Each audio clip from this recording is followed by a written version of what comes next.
Sinjuri, nagħtikom l-għodwa tajba u nilqakom għal din il-konferenza tal-aħbarijiet. Konferenza tal-aħbarijiet illi matula il-Ministeru għall-Familja, id-Drittijiet tat-Tfal u Solidarjetà Soċjali se jkun qiegħed iniedi l-istrateġija għal kapaċità finanzjarja għas-snin 22-25. Matul din il-konferenza tal-aħbarijiet ukoll se jkollna preżentazzjoni u se tkun tinkludi wkoll anki x'fiha din l-istrateġija u kif se tkun qiegħda wkoll tħares aktar il qudiem sabiex aktar ċittadini jkunu jafu x'għandhom jagħmlu biex ikollhom aktar kapaċità finanzjarja. Se jkollna mal-ewwel introduzzjoni qasira min-naħa tas-Segretarju Permanenti, s-Sur Mark Musul se jkun qed jingħaqad magħna b'live link. Nistieden issa lis-Sur Mark Musul biex jagħmel l-intervent tiegħu. Grazzi. Grazzi ħafna, l-għadwa tajba lill-Ministru Falzone u l-kulħadd preżenti u dawk qed isegwuna fuq is-social media. Sa mit-tnedija tar-riforma fil-pensjonijiet fl-2004, il-grupp responsabbli mir-riforma, il-gruppi responsabbli mir-riforma saħħu illi ir-riforma għandha tinkludi mhux biss il-bidliet parametriċi fis-sistema, iżda wkoll bidla fl-imġieba tal-individwi. Il-bidla fl-imġieba tal-individwi hija marbuta bisħieħ mal-għarfien dwar il-kapaċità finanzjarja u anke l-edukazzjoni ovvjament. Dan għaliex wieħed jista' jassigura li l-kwalità tal-ħajja mixtieqa fl-irtirar tinkiseb biss jekk il-persuna tkun konxja tal-potenzjal ta' dħul tal-pensjoni tagħha fil-futur u b'hekk tassigura li matul ħajjitha il-persuna tieħu d-deċiżjonijiet meħtieġa li jippermettula illi eventwalment tilħaq l-għanijiet finanzjarji tagħha għal meta tirtira.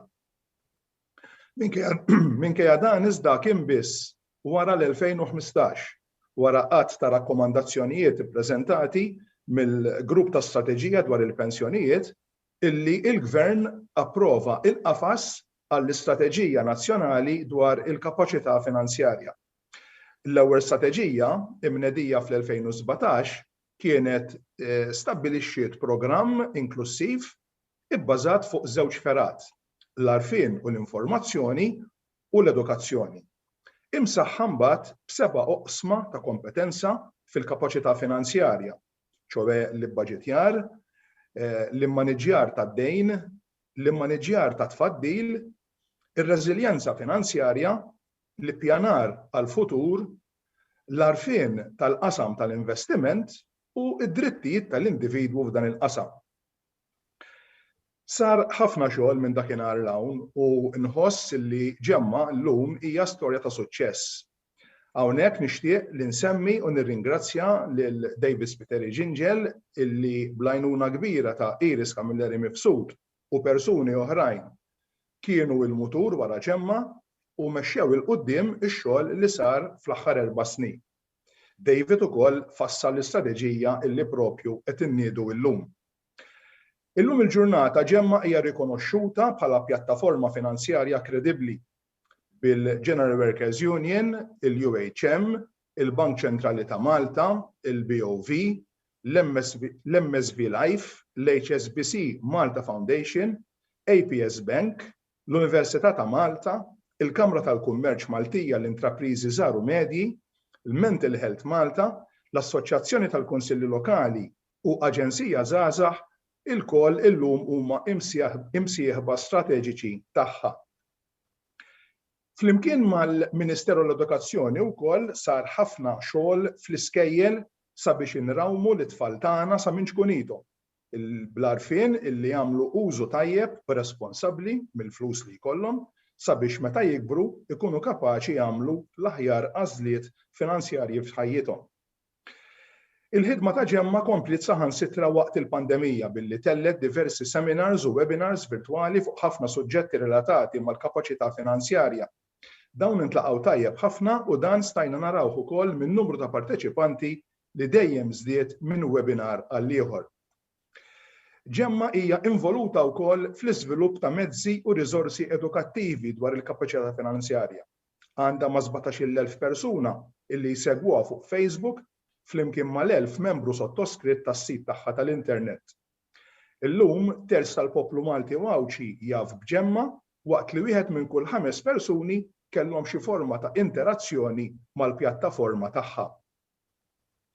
Illum qed inniedu t-tieni strateġija nazzjonali għal kapaċità finanzjarja illi tkopri l-perjodu 2022-2025.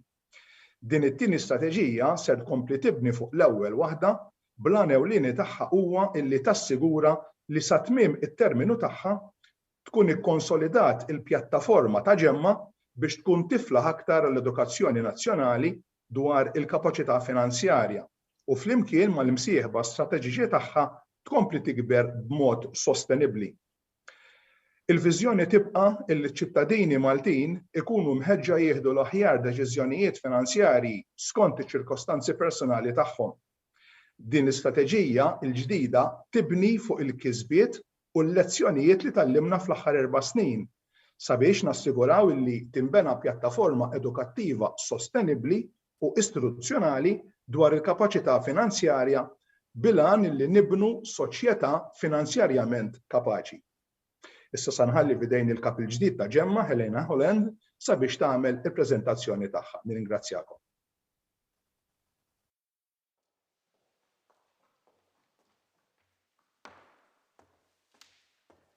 Mela, nixtieq nirringrazzja lill-Segretarju Permanenti ta' din l-introduzzjoni u nirringrazzjakom intom li naqattu magħna llum.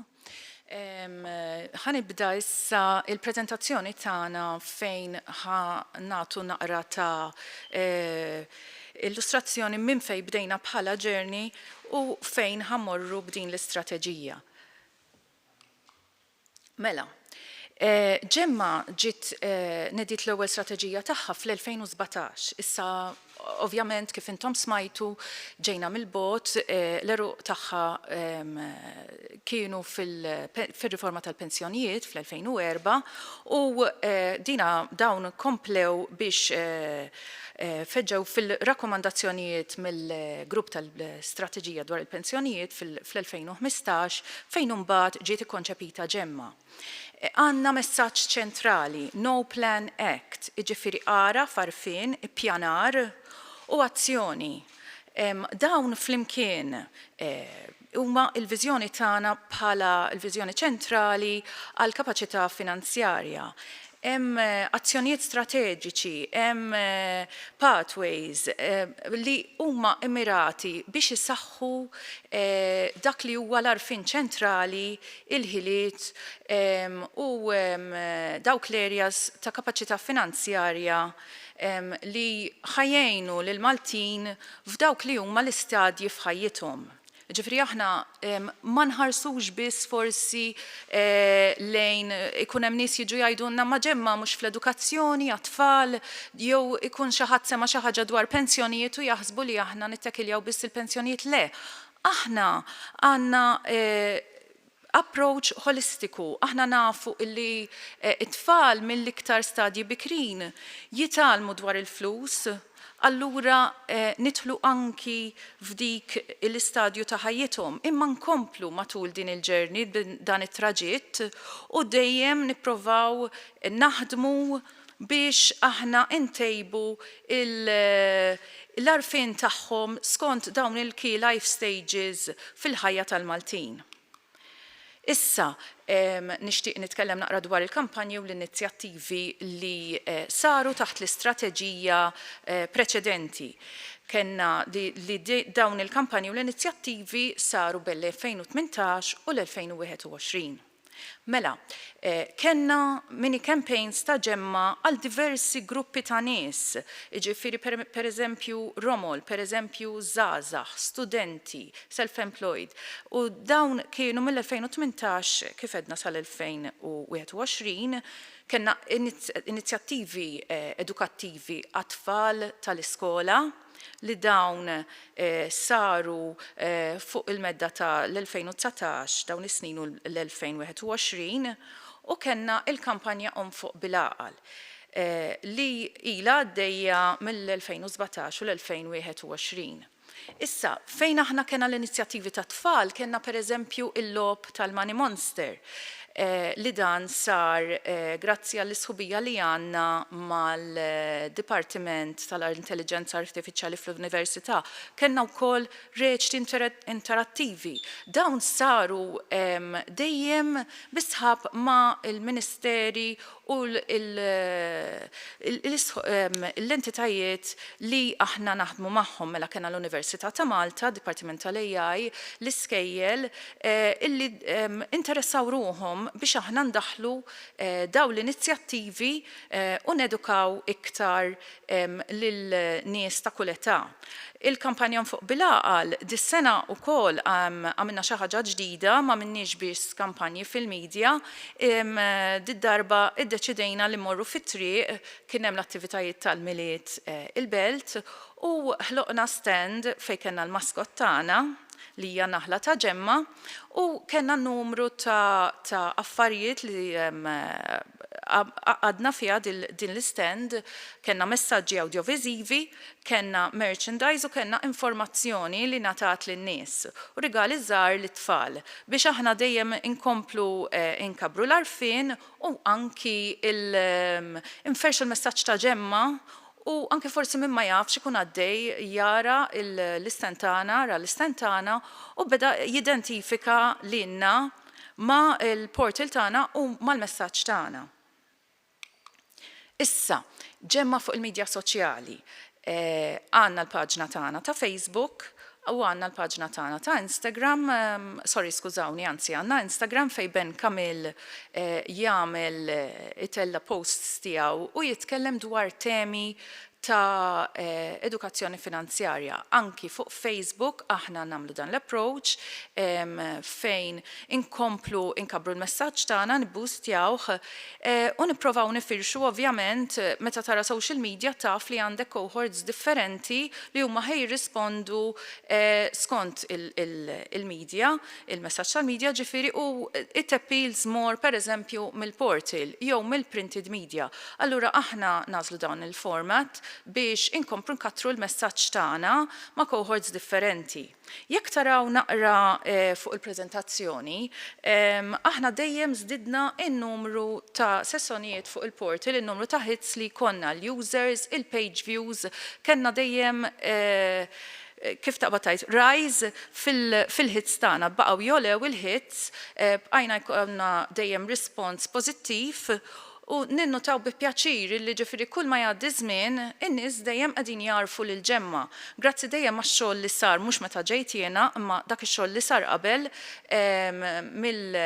minn dawk li fondaw ġemma u baqgħu jaħdmu fuqu biex ikattru dan il-messaġġ u jifirxuh mal-poplu Malti Wawċi.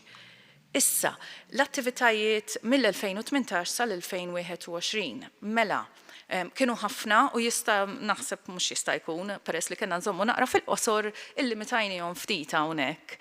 Mela, kien hemm survey importanti ħafna li kien dak tal-OECD, l-Organizzazzjoni għall-Ekonomija Kooperazzjoni jidher li żvilupp, koordinazzjoni, skużawni. Fejn sar dan is-survey, dan joħroġ għodda kull 5 snin ta' survey illi jiġi jsir dan l-istħarriġ fost in-nies biex ikunu jafu il-financial literacy kif inhi il-livell tagħha għal il-poplu Malti, pereżempju, ma dawn ikunu isiru fil-pajjiżi kollha.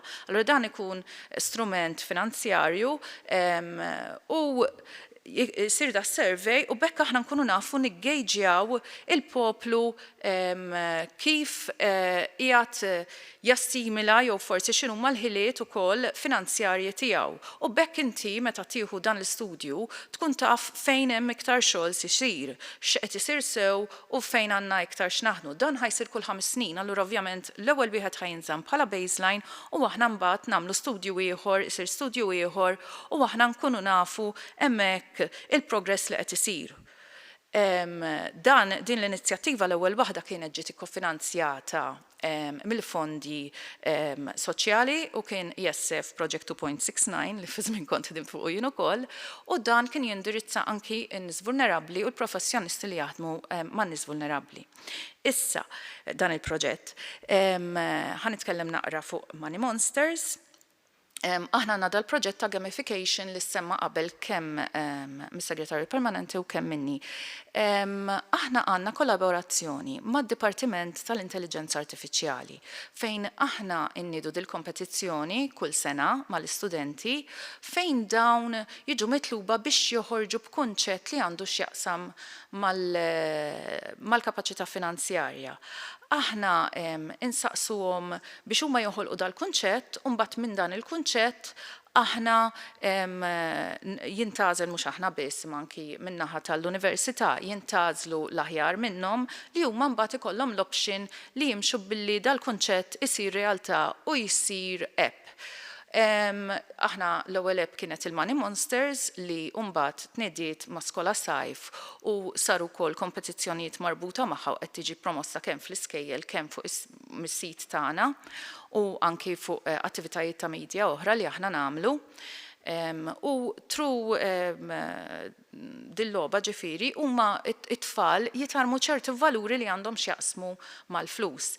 Issa, apparti din il-logħba, aħna bħalissa għaddejjin ukoll bil-logħb bil-kunċett tal-logħb tat-tieni sena fejn aħna għandna logħba oħra ġdida li waslet għal finalizzazzjoni, app ġdida, skużawni, u din mbagħad tiġi imnedija u aħna ħanipromotjawha biex jitalmu dejjem iktar it-tfal il-valur tal-flus u anki valuri oħra ta' kapaċità finanzjarja. Nedejna wkoll it-tielet edizzjoni tal-gamification għal l-istudenti fejn sissa kull ma saru il-concept stage ġifieri tal-logħba fejn dawn ippreżentaw ippiċċjaw il-logħb tagħhom, il-kunċett tal-logħb tagħhom u mbagħad daw ħajġu evalwati. Dik hija at this stage ġifieri għadhom f'din l-ewwel fażi. Hemm attivitajiet oħra li qed isiru bħal workshops dwar il-needs and wants li huma issir distinzjoni importanti ħafna speċjalment mat-tfal fejn aħna naraw illi hemm affarijiet li huma ta' neċessità huma bażiċi u wieħed irid jaħseb fihom meta ikun qed jippjana finanzjarjament, però mbagħad hemm affarijiet li huma wants u mhumiex neċessarji u forsi persuna tista' tibqa' lura, tfel jista' jibqa' lura milli fuq il-flus u jista' forsi ifaddalhom. Dawn kienu dan l-attività ġiet żviluppata mill-Primary Mathematics Support Team fis-Science Center u ġiet speċifikament adattata għal skola sajf.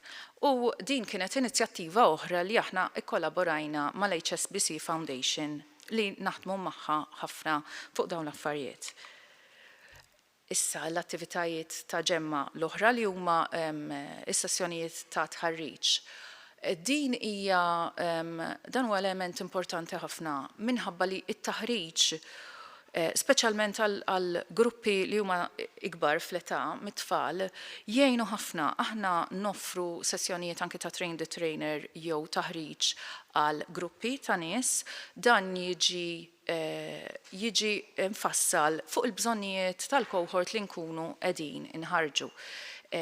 Sar xogħol ma' Diviżjoni tal-Edukazzjoni ma' tfal u teenagers biex jifmu il-money management u l-futur. Però qed isir xogħol ikbar f'dan il-każ ma' mental health persuni problemi ta' saħħa mentali u issues ta' saħħa mentali fejn aħna noħolqu flimkien mal-Mental Health Department fih dan il-Ministeru tas-Saħħa dawn it-training sessions għal dawn il-cohorts u dawn ikunu maħluqa għalihom. Dawn ukoll huma bisħab mal-HSBC Foundation. Għamilna wkoll taħriġ ieħor fejn aħna ħdimna ma' l-Istitut Paulo Freire u offrejna dan it-taħriġ lill-users ukoll u qegħdin nagħmlu wkoll dan l-attivitajiet mal-SMEs.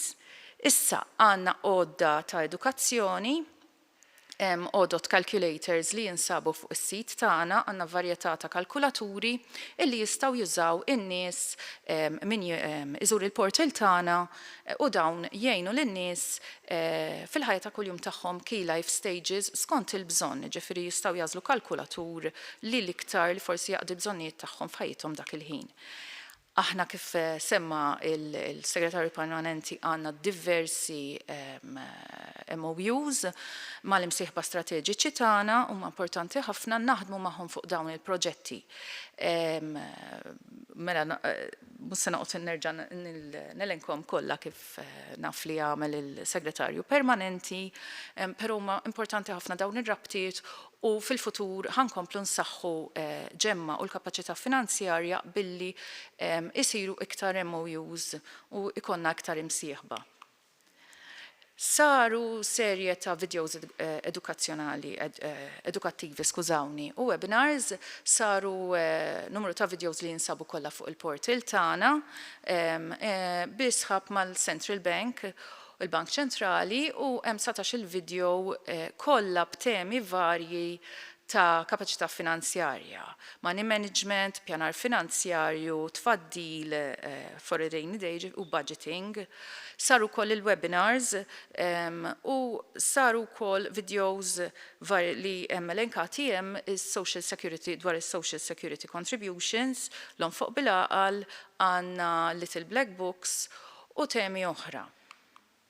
Issa, aħna nistgħu ngħidu kif mill-istħarriġ tagħna illi ġemma dejjem qed isir iktar popolari. Il-Maltin qed jarfu lil ġemma dejjem iktar dejjem grazzi għall kampanji tagħna u għax-xogħol tagħna kif diġà semma Segretarju Permanenti dejjem qed jiżdiedu l-istatistika turi li sena wara sena ġemma qed iżżid il-popolarità tagħha qalb il-Maltin.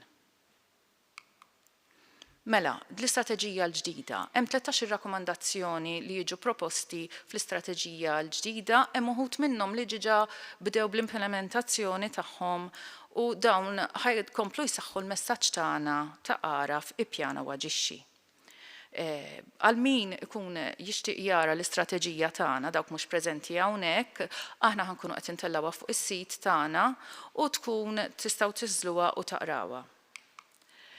Mela, aħna nikkolaboraw naħdmu mal-OECD, aħna ħan nikkonsolidaw xogħolna, ħan użaw l-istudji li jsiru u dwar l-aspetti ta' kapaċità finanzjarja u ħankomplu nibnu fuq dawk il-lezzjonijiet li tallimna u l-best practices. Ħankunu involuti dejjem mal-ministeri prinċipali li jaħdmu li huma dawk tal-finanzi u tal-edukazzjoni biex niżviluppaw il-qafas ta' kompetenza finanzjarja li jkun tal-OECD u l-INFI.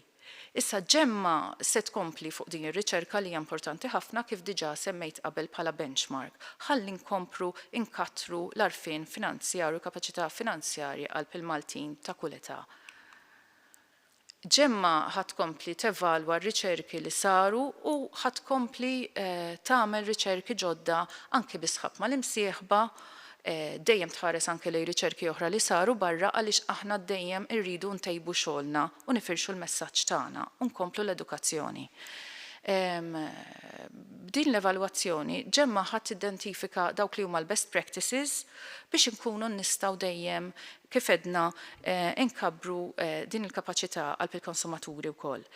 Ir-riċerka u s-sejbiet li nagħmlu intom tistgħu issibuhom fuq il-portal ta' ġemma fejn tistgħu tfittxu wkoll informazzjoni oħra. Ġemma ħad kompli tespandi l-missjoni tagħha fit-taħriġ u l-edukazzjoni, dik hija parti ċentrali ta' dak irridu nagħmlu f'din l-istrateġija wkoll. Fejn aħna ħankomplu nagħmlu empowering anki ta' ċertu cohorts ta' nies li forsi din l-għajnuna tgħinhom biex huma jħossuhom iktar b'saħħithom.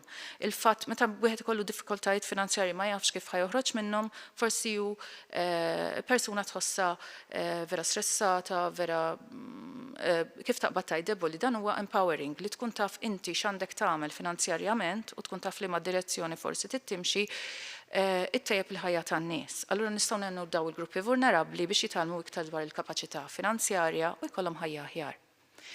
Ġemma ħad kompli teduka l-Maltin dwar dawn it-temi finanzjarji u saħħaħ il-messaġġi edukattivi tagħha dejjem grazzi għal kampanji li beħsibna namlu nikkollaboraw flimkien mal-imsieħba tagħna u ma' entitajiet oħra u nutilizzaw il-medja u s-social media. Ġemma ħad kompli anki fit-traġett tagħha fix-xogħol tagħha mal-tfal u żgħażagħ u l-adulti anki grazzi għal lodda speċjalizzata li qed tinħoloq u l-logħob anki dak li qed isir flimkien fi sħubija mad Dipartiment tal-Intelligenza Artifiċjali fi ħdan l-Università ta' Malta. U hawn għandkom naqra ta' taster ta' dak li ħajkun ħajsir dis-sena il-logħba li l-lep, skużawni, li ħad tiġi żviluppata minn Season 2 li hija Karus. Fix-xogħol tagħha Ġemma dejjem ħadd tkompli teduka in-nies f'dawn il-ħiliet essenzjali ta' kapaċità finanzjarja b'mod adattat skont l-età tal-persuni. Kif dejjem edna ħan it-targetjaw nista' kull età f'dawn it-temi li diġà semma s-segretarju permanenti li huma dwar budgeting, dejn, safety net, pjanijiet tal-futur biex nifmu x-xenarju finanzjarju, noqdu attenti ġifiri mill-abbuż finanzjarju, nifmu digital finance u id-drittijiet bażiċi tal-konsumatur. Fl-aħħar Ġemma tixtieq tkompli bix-xogħol tagħha fih dan il-Ministeru u l-Uffiċċju tas-Segretarju Permanenti, ħankomplu naħdmu aħna tim żgħir, però dejjem nkomplu nikkoordinaw u nikkoordinaw mal-Ministeri l-oħra u naħdmu flimkien mal-imsieħba tagħna.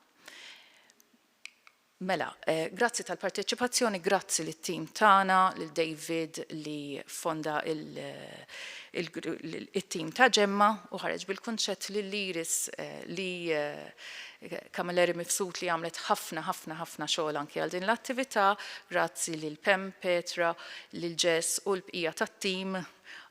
Skużawni għax qed jafas iż-żmien u issa ħannati il-kelma lill-Ministru, nirringrazzjah ħafna tal-preżenza tiegħu hawnhekk.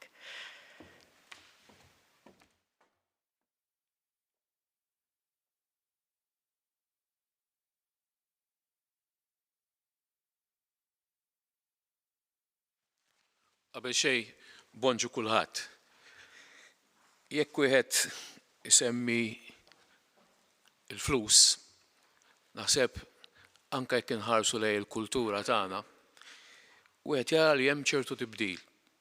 Bil-Malti jgħidu illi bla flus la tagħna u laqqas buż.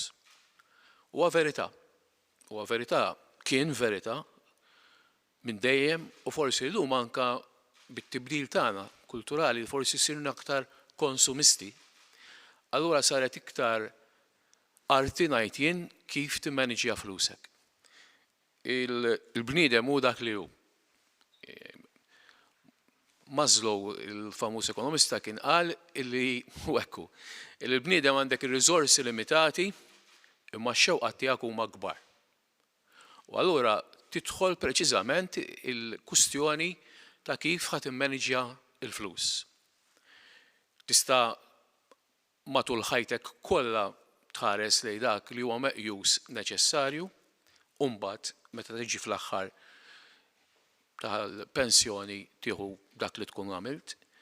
Imma naħseb li rridu nħarsu lejn il-kwestjoni ta' maniġjar ta' flus, kapaċità finanzjarja li l-inbiss milli nħarsu lejha marbuta ma' pensjonijiet. Il-kunċett antik kien huwa rifless naħseb ukoll fil-sayings tagħna. Konna ngħidu isma' sor aħżen u sor għal meta tiġi bżonn. Jiġifieri anke jekk inħarsu lejn knowledge tajjeb li ġie trasmess lilna minn ta' qabilna, hemm dak l-element li wieħed irid jippjana.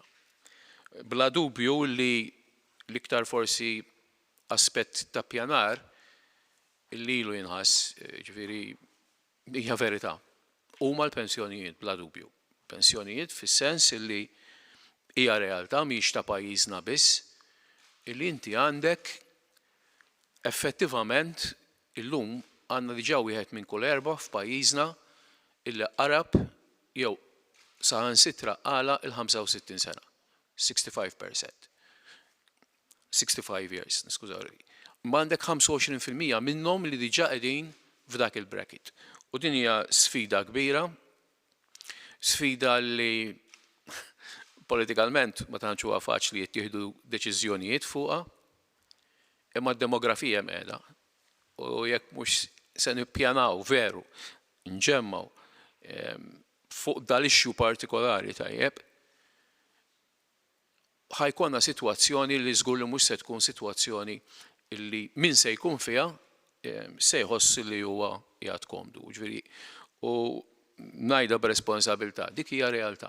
Ġifieri aħna bħala Ministeru Soċjali dejjem biżżejjed insemmi l-aħħar 7 snin ingħataw 7 żidiet fil-pensjoni, imma dak huwa aspett tal-ħajja rridu nippjanaw għalih. U hemmhekk qed nippjanaw fit-tul tajjeb.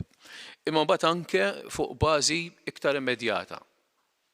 Irridu nagħmlu l-għażliet tagħna u rridu nżommu l-capability. Jekk wieħed iħares lej dak li anke fin-negozju, in-negozju tippjana wkoll.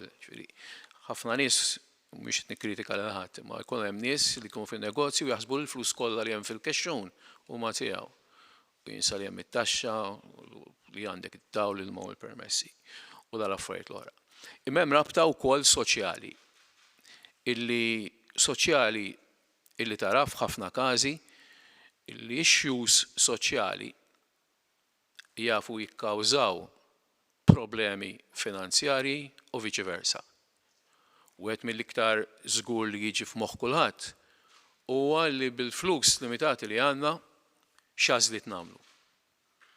L-aspett ta' wieħed irid jipprioritizza fejn għandu jonfoq il-riżorsi limitati li għandu. U hawnhekk naħseb li hija xi ħaġa li jien attendejt xi attivitajiet tal-ġemma huwa importanti li nibdew indaħlu dak il-konċett minn kmieni. Inut li bniedem għex 40 sena, 50 sena li għex sistema u mbagħad fl-aħħar ġejja l-età tal-pensjoni wara l-bib u jibda jgħid imma dik mhux se servini l-oħra mhux biżżejjed u sejrin. U dik hija xi ħaġa li tinnota illi għandek imbagħad problemi soċjali li jwassu għal diffikultajiet finanzjarji. Semmi pereżempju użu ta' droga, użu ta' alkohol, lob tal-azzard. Huma problemi soċjali imma għandhom ukoll ramifikazzjonijiet finanzjarji f'ħajjitna. U viċi versa. Issib li jkollok issues forsi finanzjarji illi mbagħad jikkreaw problemi soċjali. Ġifieri rabta qed hemm like it or leave it imma hemm rabtiva bejn is-soċjal illi forsi wieħed jarah il-bot jew għandu jkun il-bot minn dak li huwa finanzi ngħidilhom li trid u viċi versa. U dik hija xi ħaġa li rridu nagħmlu. Fuq capability importanti naħarsu l-qudiem, l-istess naħseb waħda mill-affarijiet li rridu huwa żgur li nagħmlu li nfusna nipprioritizzaw. L-esperjenza turi li ċertu problemi soċjali u hija xi ħaġa li min ikun ngħid bħalna fit-dinja tal-politika tesperjenzaw tara illi inti tidħol fid-djar fejn tara li l-prijoritajiet mhumiex qegħdin sew.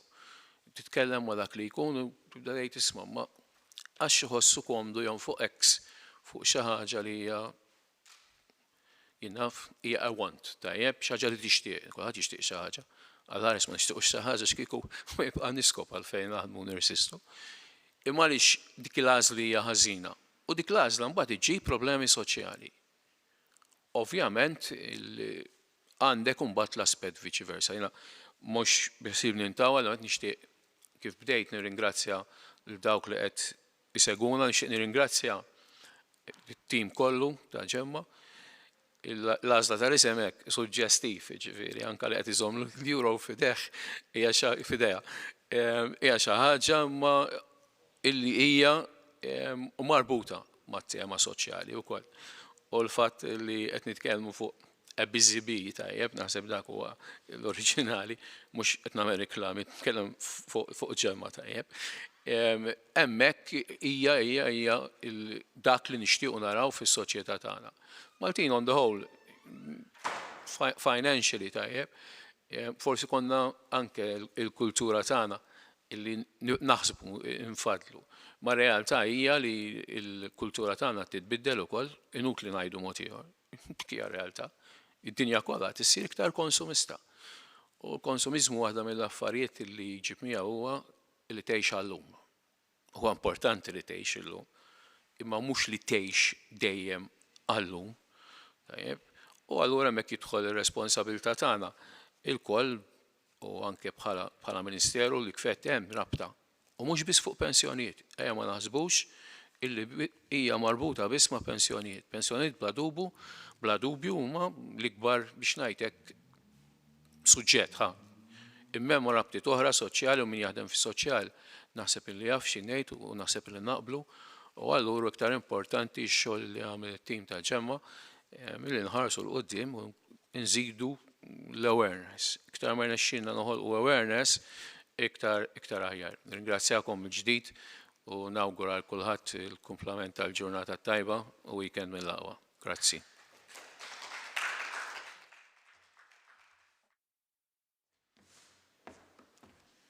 Grazzi hemmhekk ukoll lill-Ministru, grazzi Helena, grazzi anki s-Segretarju Permanenti li kien magħna aktar kmieni, lilkom li qegħdin hawnhekk magħna u ġobkom tattendu għal din il-konferenza tal-ħabarijiet u lilkom ukoll li segwejtuna fuq il-mezzi tal-medja soċjali. Aħna wasalna biex nagħlqu din l-attività nagħtikom il-kumplament tal-jum it-tajjeb.